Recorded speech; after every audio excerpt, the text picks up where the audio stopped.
Planet Finance Business School, High-Tech City, Hyderabad. BCom, BBA, PGDM, MBA. Call 9000 ఆంధ్రప్రదేశ్లో విమానయాన రంగ అభివృద్ధికి ప్రభుత్వం వేగం పెంచుతుంది. రాష్ట్ర వ్యాప్తంగా ఎయిర్ కనెక్టివిటీని విస్తరించాలనే లక్ష్యంతో కొత్త ఎయిర్పోర్ట్ల నిర్మాణానికి ప్రణాళికలు సిద్ధం చేస్తోంది. ఇప్పటికే ఉన్న విమానాశ్రయాలకు తోడు మరిన్ని ప్రాంతాలను ఈ నెట్వర్క్లోకి తీసుకురావాలనే దిశగా కసరత్తు జరుగుతోంది.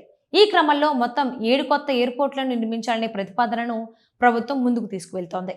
ఈ ప్రణాళికలో భాగంగా కాకినాడ జిల్లాలో కొత్త ఎయిర్పోర్ట్ నిర్మాణానికి చర్యలు ప్రారంభమయ్యాయి. కేంద్రం నుంచి ప్రాథమిక అనుమతి అంటే గ్రీన్ సిగ్నల్ లభించడంతో రాష్ట్ర ప్రభుత్వం ప్రాజెక్టుపై దృష్టి సారించింది. ఈ నేపథ్యంలో ఆంధ్రప్రదేశ్ ఎయిర్పోర్ట్స్ డెవలప్మెంట్ కార్పొరేషన్ సంబంధిత అధికారులను సమగ్ర నివేదిక సిద్ధం చేయాలని ఆదేశించింది. జిల్లా అధికారులు త్వరలో క్షేత్రస్థాయిలో పర్యటించి ఎయిర్పోర్టు సాధ్యాసాధ్యాలు, భూముల లభ్యత వంటి అంశాలపై వివరాలను సేకరించనున్నారు. తొలుత పాయకరావుపేట, తుని మధ్య ఎయిర్పోర్ట్ నిర్మాణం ప్రతిపాదించినప్పటికీ తరువాత ప్రతిపాదనలు మార్చి తుని, అన్నవరం మధ్య ప్రాంతాన్ని అనుకూలంగా భావిస్తున్నారు. ఈ ప్రాంతంలో భూసేకరణ, మౌలిక సదుపాయాల లభ్యత, రోడ్డు కనెక్టివిటీ, నీరు, విద్యుత్ వంటి అంశాలపై సమగ్ర అధ్యయనం జరిపి తుది నిర్ణయం తీసుకోనున్నారు.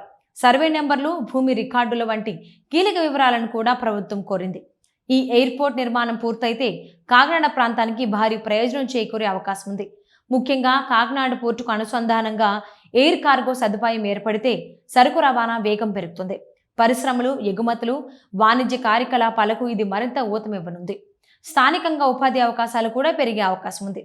ఇదే సమయంలో రాష్ట్రంలోని ఇతర ప్రాంతాల్లో కూడా ఎయిర్పోర్ట్ల నిర్మాణంపై ప్రభుత్వం దృష్టి పెట్టింది. ఒంగోలు, పల్నాడు ప్రాంతాల్లో నాగార్జున సాగర్ సమీపంలో కూడా ఎయిర్పోర్ట్ ఏర్పాటుకు ప్రతిపాదనలు పరిశీలనలో ఉన్నాయి.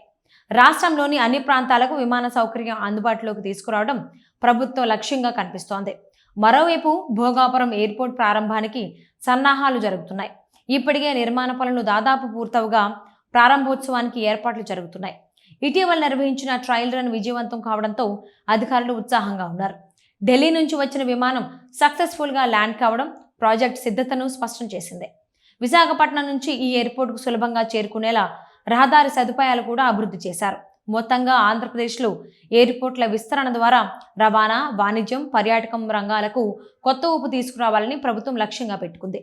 కొత్త ఎయిర్పోర్ట్ల నిర్మాణం పూర్తయితే రాష్ట్ర అభివృద్ధికి ఇది మరో కీలక అడుగుగా నిలుస్తుందని భావిస్తున్నారు.